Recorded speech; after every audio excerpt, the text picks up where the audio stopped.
Good afternoon, everyone. For those of us who are in the southern tip of the continent of Africa, it's afternoon, but elsewhere it probably is morning. So whichever time it is, hello friends. We are about to start to go into the panel, and I really want to thank Ari and I for making very sharp and incisive comments on setting the scene for our conversation today. And as Tem already indicated, this is first of a three-part series. And for us, it's going to be interesting because we are setting the foundation cornerstone of these debates on mandatory detention. I really want to start by introducing myself again. I'm Deprose Muchena. I will be moderating this session over the next 1.5 hours. And I'm joining you from Johannesburg. My day job is Regional Director of Amnesty International, covering the region of East and Southern Africa, which in itself is an area and a region which has experienced from colonial times to now the practice and, in fact, the principle of mandatory detention. One of the pieces of work I did in looking at the impact of pre-trial detention in a country like Madagascar, which took French colonial culture lock, stock, and barrel, is such that we now have up to 60, if not 70%, of all women in detention being on pre-trial detention. And this causes significant impact on human development, on mental health and well-being, both within those detention centers and outside.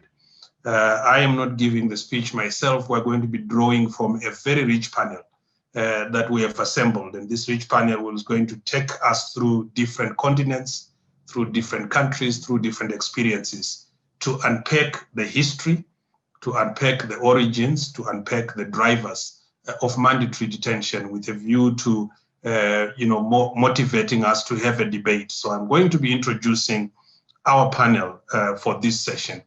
Following from the remarks that Ari has given us.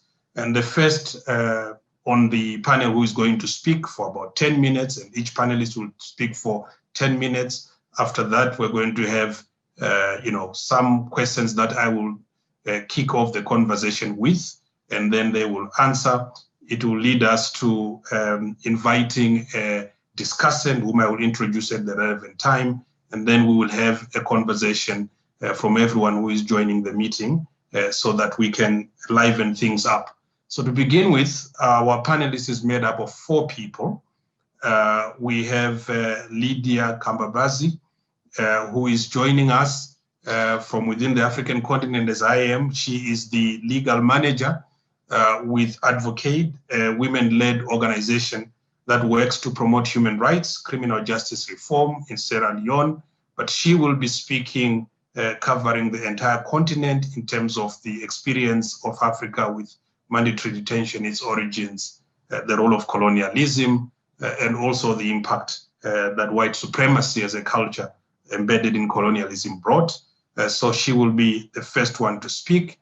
We're going then to go to Mexico, where we will be joined by Kenya Cuevas, who is a former incarcerated transgender sex worker from Mexico, and the founding director of an organization called Casas de las Muñecas Tresas, which provides support to low-income populations, people who have been deprived of liberty, people who use drugs, homeless persons, people with HIV, and sex workers. On lived experience, I think will liven both the origins, the structural driver of mandatory detention in the region.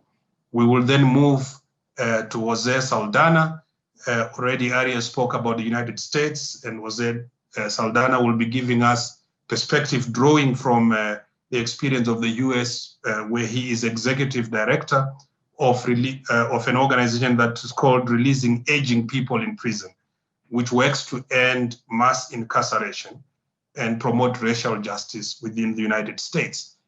This is a key moment to be having this conversation, especially because we have seen the role, the impact, and the energy that Black Lives Matter have created in the US, which has then gone translated into various countries, various regions of the world. We're going to then have the last speaker, certainly not in any measure of giving last remarks, Deborah Coles, who is going to be joining us from the United Kingdom, who is the executive director of a UK-based charity that works to empower bereaved people by investigating deaths in the care of the state and ensuring that states and corporates are held to account. States and corporate complex is a theme that is going to feature very much in our conversations. So let me not take any more time with that panel. We're going to turn on to Lydia, who is going to speak for a couple of minutes, 10 minutes, in terms of her own position coming to us from the African continent. Lydia, over to you. Good afternoon, good morning, good evening. Thank you, Deprose Muchena, for your introduction. My name is Lydia Winyi, Kembabazi. I'm the legal manager at AdvocAid Sierra Leone, and we are very honored to be part of this panel discussion. On mandatory detention, when addressing mandatory detention history, what seems to be generally accepted is that penitentiary institutions are not legacies of the African traditions from the past. In fact, incarceration as a punishment was unknown to Africa. Wrongdoing was only rectified by restitution rather than punishment. Local justice systems in Africa were very victim-centered rather than perpetrator-centered, with the end goal being compensation instead of incarceration. Even in the decentralized states that did establish detention, the goal of incarceration remained to secure compensation for the victims rather than to punish offenders. Incarceration and capital punishment were viewed as last resorts within the African justice system, only to be used when perpetrators were repeat offenders, or in the case of witches who posed as risk to local communities. With the imposition of white supremacy and colonialism, it is essential to cast an eye on the development of penal institutions throughout the continent during colonialism. Prison was not an institution that was indigenous to Africa, but a European import designed to isolate and punish political opponents, but also exercise racial supremacy and administer capital and corporal punishment to any oppositions. We are all very familiar with a name like Nelson Mandela that rings true as an example of curtailing uprisings and any form of opposition to white racial supremacy, impositions, or colonialism.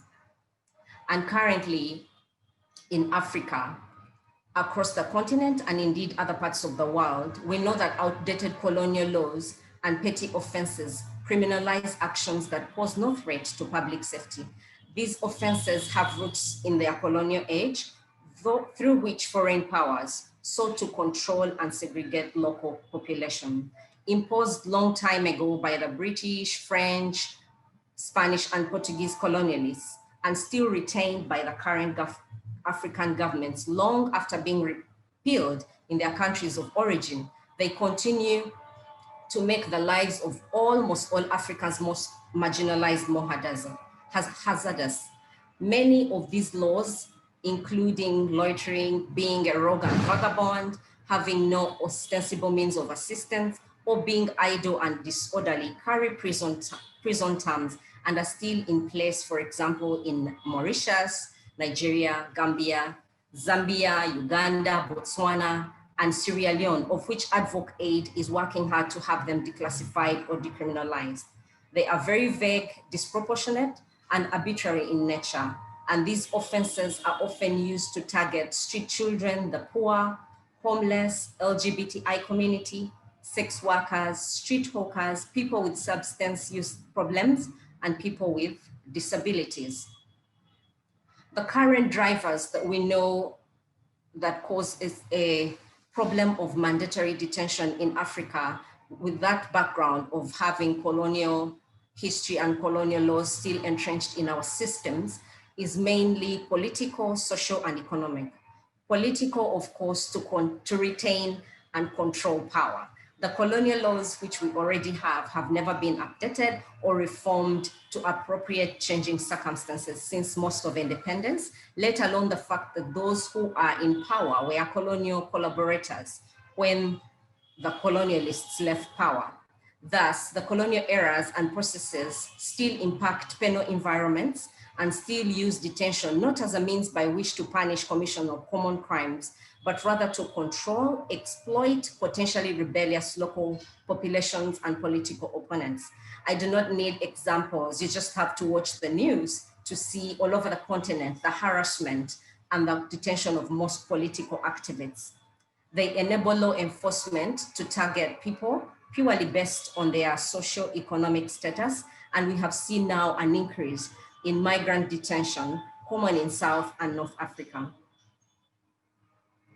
Economically, just like our colonial masters used to use detained people for economic benefit of labor, of people who are incarcerated and in detention, most governments still benefit from this. And so we have seen that fighting against this mass incarceration is fighting a force that is also far against and beyond their power. And so most of the incarceration is still in place for economic use, with especially in place of private detention facilities, of which benefit private individuals and governments as well.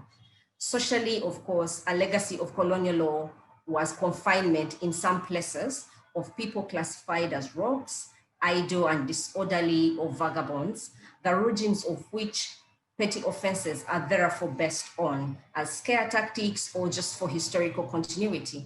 The approach has not been rehabilitative, but we can see it still now to keep people seen as social misfits away from society, particularly on psychiatric institutions.